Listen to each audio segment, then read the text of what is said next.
Chapter 5: Mental Healings in Modern Times. Everyone is definitely concerned with the healing of bodily conditions and human affairs. What is it that heals? Where is this healing power? These are questions asked by everyone. The answer is that this healing power is the subconscious mind of each person, and a changed mental attitude on the part of the sick person releases this healing power. No mental or religious science practitioner, psychologist, psychiatrist, or medical doctor ever healed a patient. There is an old saying, the doctor dresses the wound, but God heals it. The psychologist or psychiatrist proceeds to remove the mental blocks in the patient so that the healing principle may be released, restoring the patient to health. Likewise, the surgeon removes the physical block, enabling the healing currents to function normally.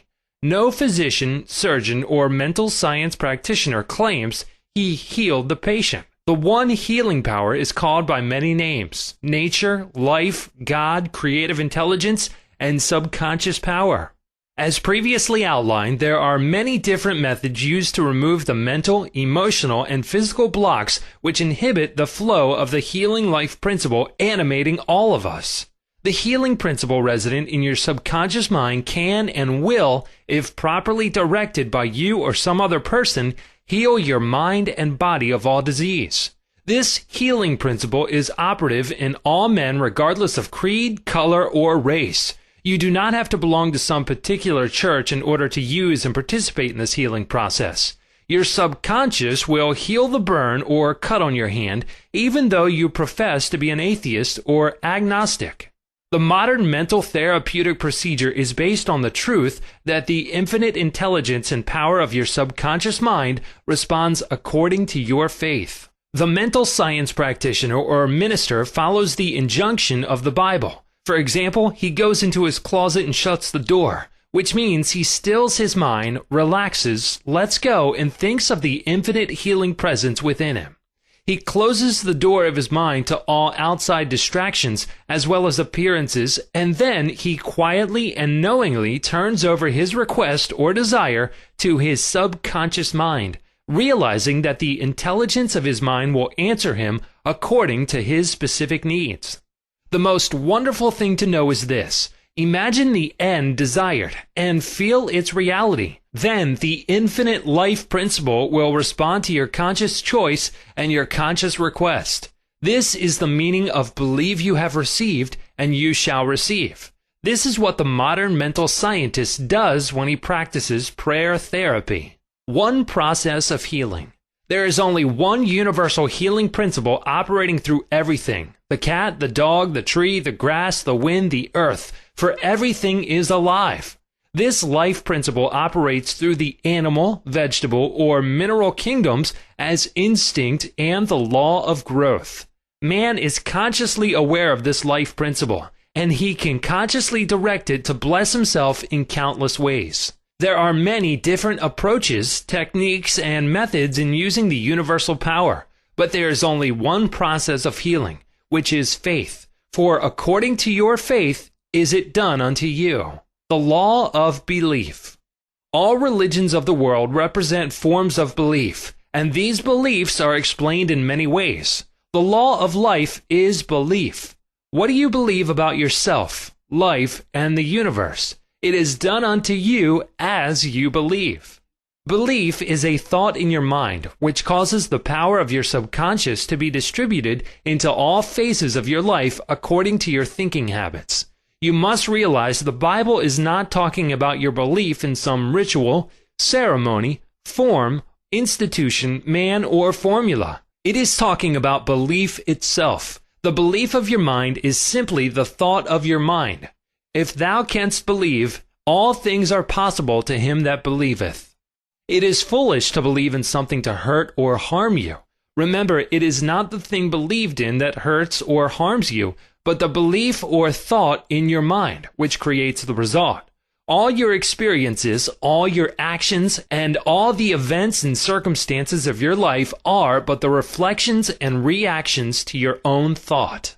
Prayer therapy is the combined function of the conscious and subconscious mind scientifically directed.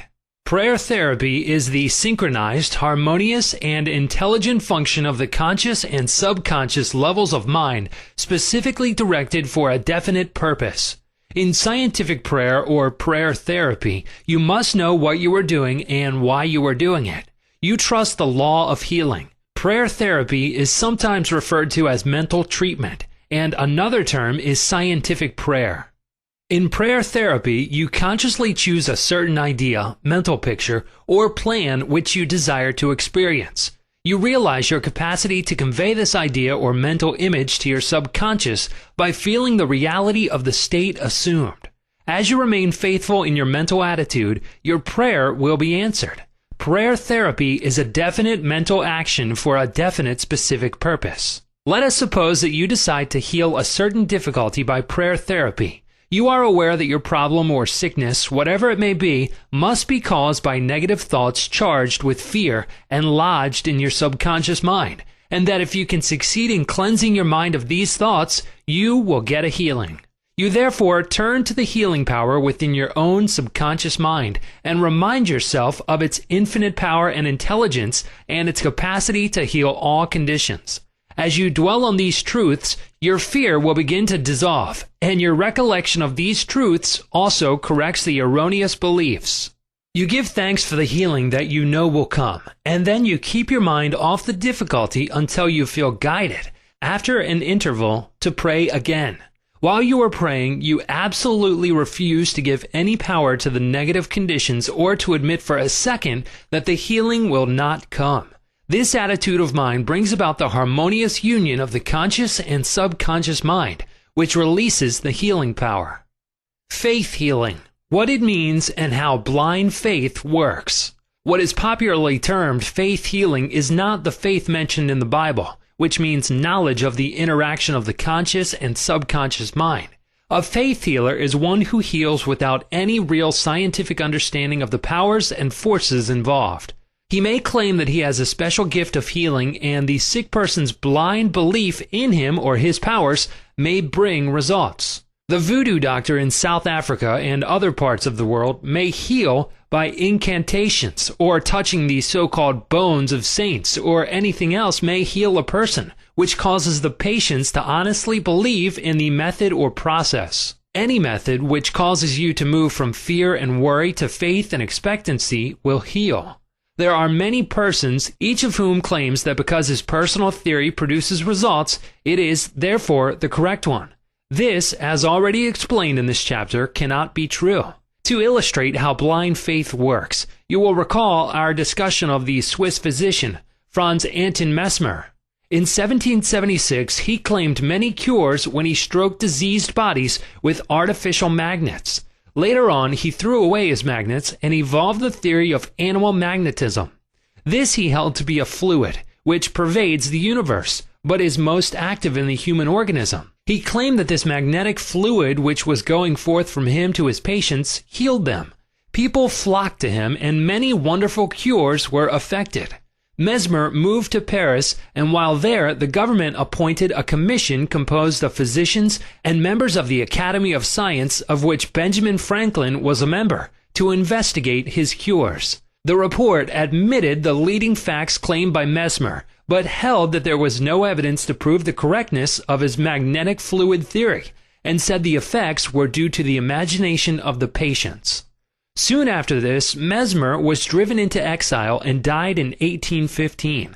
Shortly afterwards, Dr. Braid of Manchester undertook to show that magnetic fluid had nothing to do with the production of the healings of Dr. Mesmer. Dr. Braid discovered that patients could be thrown into hypnotic sleep by suggestion, during which many of the well-known phenomena ascribed to magnetism by Mesmer could be produced. You can readily see that all these cures were undoubtedly brought about by the active imagination of the patients, together with a powerful suggestion of health to their subconscious minds. All this could be termed blind faith, as there was no understanding in those days as to how the cures were brought about. Subjective faith and what it means. You will recall the proposition, which needs not be repeated at length, that the subjective or subconscious mind of an individual is as amenable to the control of his own conscious or objective mind as it is by the suggestions of another. It follows that whatever may be your objective belief, if you will assume to have faith actively or passively, your subconscious mind will be controlled by the suggestion, and your desire will be fulfilled. The faith required in mental healings is a purely subjective faith, and it is attainable upon the cessation of active opposition on the part of the objective or conscious mind. In the healing of the body, it is, of course, desirable to secure the concurrent faith of both the conscious and subconscious mind.